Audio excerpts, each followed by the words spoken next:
My name is Mr. Carponzi. My pronouns are he, him, and z. I'm a heteronormative, cisgendered white male, for which I apologize. It's gonna be one of those days again, isn't it? Hey everyone! Family Guy clones aren't dead anymore!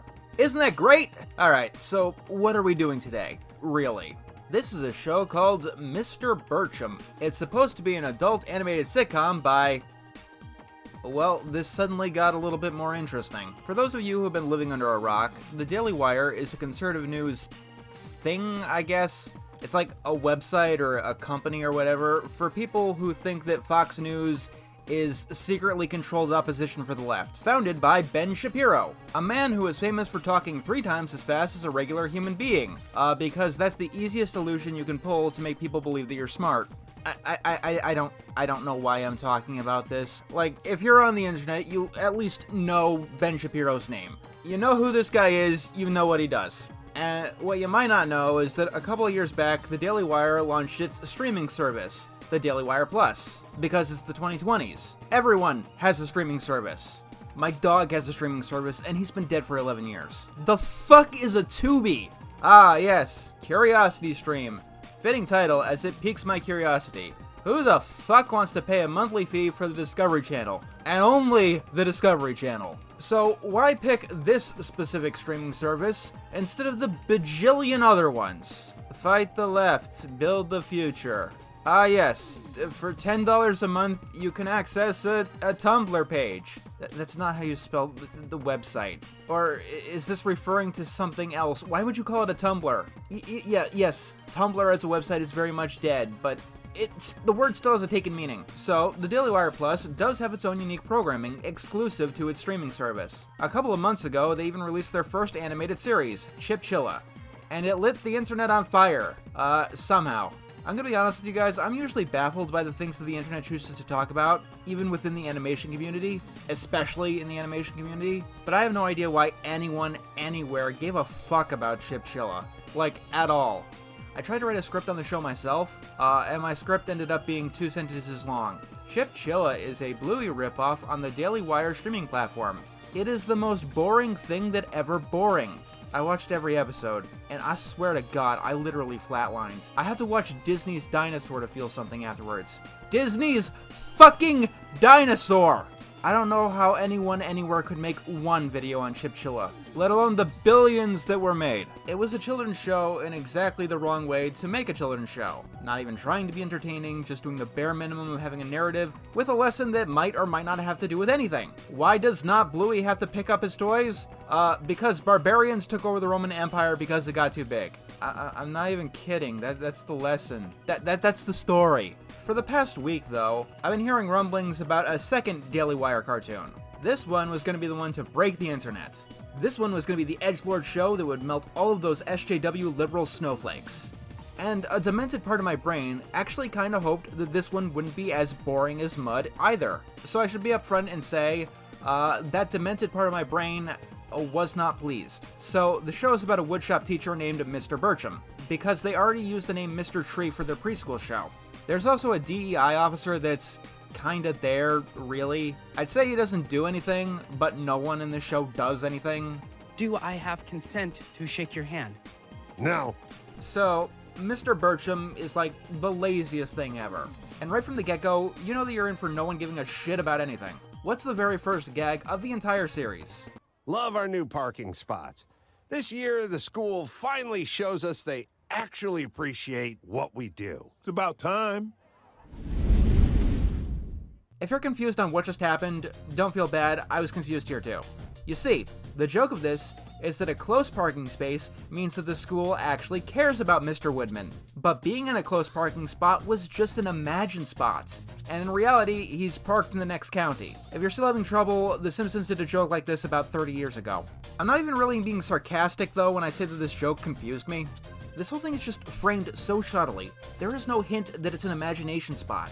And the humor is paced so poorly that what we have here legitimately feels like an animation error. Speaking of animation errors, it's cute that you guys are trying to convey motion by making the background get smaller as they walk, but are these two fucking walking on a treadmill? Like, they're barely moving. Seriously, does it take anyone 20 steps to walk past one car?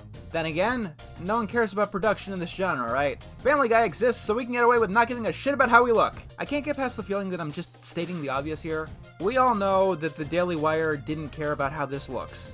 I don't care about how this looks. You don't care about how this looks. That's not what we're here for. We're here for this. My name is Mr. Carponzi. My pronouns are he, him, and Z. I'm a heteronormative, cisgendered white male.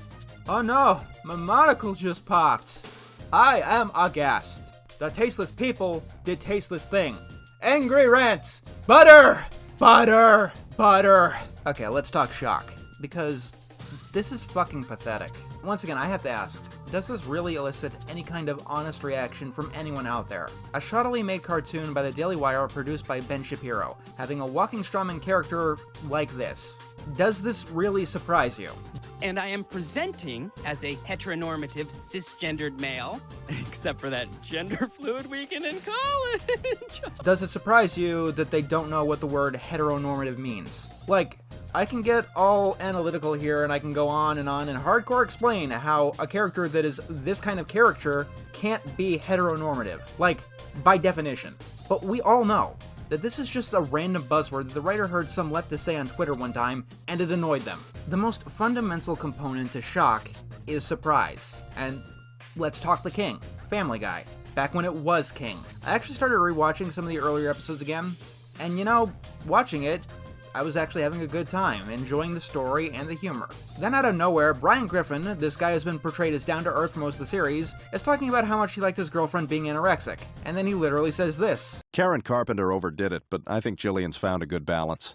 I hate it, and it ruins my enjoyment, but it sticks in my brain. It's memorable, because Family Guy, at least way back when, knew what it was doing. When Mr. Birchum is bitching on and on about how the school has all kinds of funding problems, but they still managed to hire a DEI guy, it kind of feels like turning on Fox News and hearing them talk about deporting, I don't know, everyone. It's like, yeah, it's terrible and they shouldn't be doing that, but like, did you expect Fox News to be talking about anything else? Did you really expect to hear something not that? It's ironic. I do get the argument that this shit could be of concern. You know, if someone just stumbled upon it randomly. Like if it was some sort of YouTube cartoon, not knowing what it was or what it was trying to do. But this show is locked on the Daily Wire streaming service. And you're not going to buy a Daily Wire subscription service unless you already agree with the points that this piece of shit is trying to spew. And I mean, one of the only other ways you're going to be watching this is if you pirate it out of curiosity. You really think someone would do that? But you know, benefit of the doubt. Let's see what kind of conservative values they're trying to teach people who only have conservative values. Oh, look at you, table saw with your 60-tooth carbide 10-inch blade and Biesemeyer fence.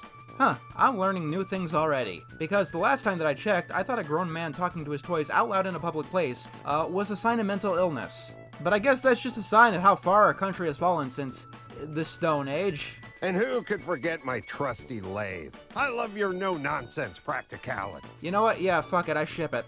Then again, I don't know if Mr. Treeman swings that way. Wood doesn't care about your feelings. If you hurt wood, wood will hurt you back. Okay, so you got this muscular man character design with that mustache, going on and on about his wood obsession. Men are like bears. And bears. Wood's only true enemy is the donkey. An ass is killing his wood with an I Heart Wood mug. This obviously wasn't intentional, like obvious, but there is literally no argument that you can make that Mr. Birchum isn't a very repressed man. I've got my eye on you, Mr. Birchum. Unfortunately, I'm taken. It's canon. I mean, seriously, how out of touch, behind the times, can you be to not make the connection that giving a character an obsession with wood might come across as not the way you want it to come across? Honestly, that's the big problem with this whole project here. Right-wingers can be out of touch and behind the times. Obviously. Mr. Mustache Man here has a son named Eddie, who does Twitch streaming, and it's like... And he's actually getting paid by subscribers. Are you saying there are people out there who pay to watch Eddie do absolutely nothing?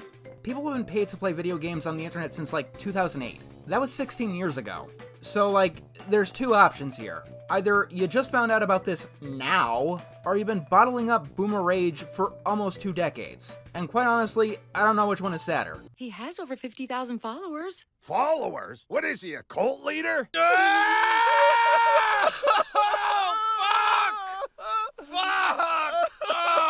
Oh, what? They say he has Riz? Is that the new drug on the market? Are we going to need to take him down to rehab? It's so pathetically easy. Genie, here's a little efficiency tip. Push 3-3. Don't bother to lift your finger Later, in the void. inches over a lifetime, and you've saved a ton of time. The hell was the point of that conversation? It's not funny, so it can't be a joke. It's not relevant to the plot. Is this like Tarantino dialogue? You're not Tarantino, dude. Stay in your lane. Speaking of jokes, because this is the Family Guy clone, they need to have some cutaways. And for some reason, the characters in the cutaways are animated like really fluidly, and it looks awkward and jarring and terrible. Turn this crap off and come upstairs and eat like a normal human bear. Bing! Yeah, no, you're not projecting anything at all. Also, on an unrelated note, the daughter's only character trait is that she is also obsessed with nothing but wood. It really does go without saying, but the writers know literally nothing about not even just the next generation, but kids at all. And even episode 1 proves it.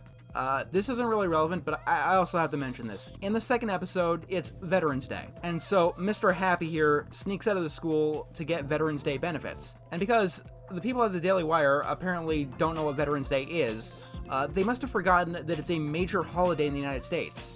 Schools are closed on Veterans Day. You really think your audience is made of morons, don't you? How are you supposed to rebuild America or whatever shit? You can't even fucking proofread. Seriously, what kind of values are you trying to instill in the next generation? Show up at my house this Saturday. If I get a call from any of you donkeys' parents, you'll never leave the corral again.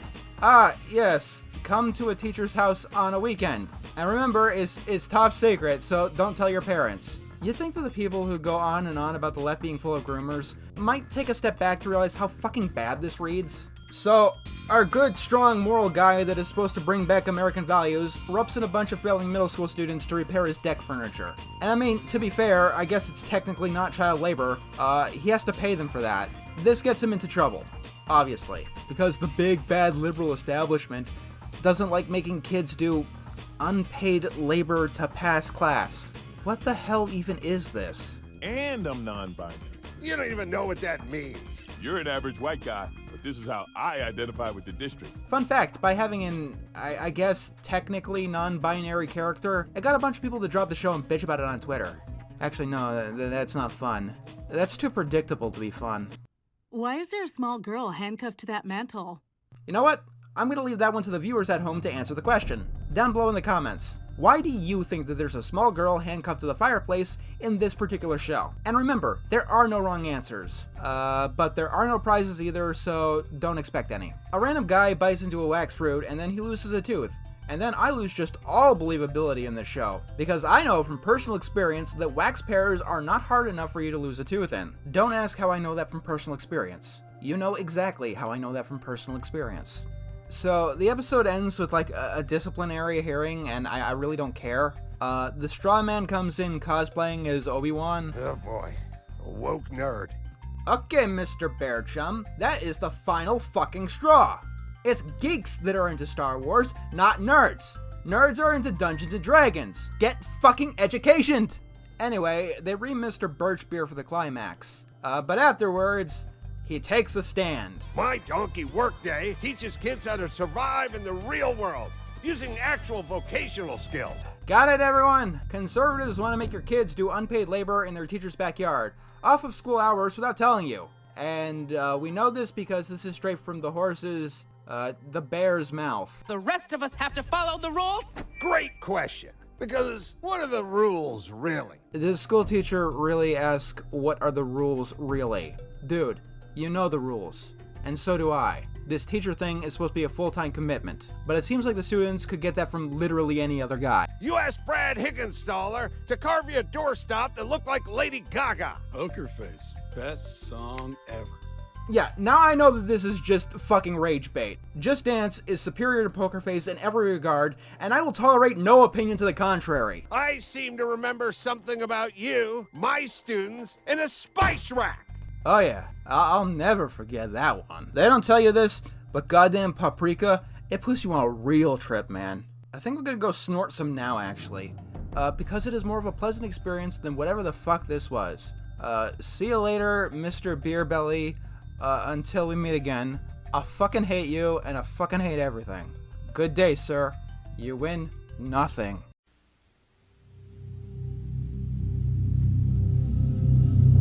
This is crack.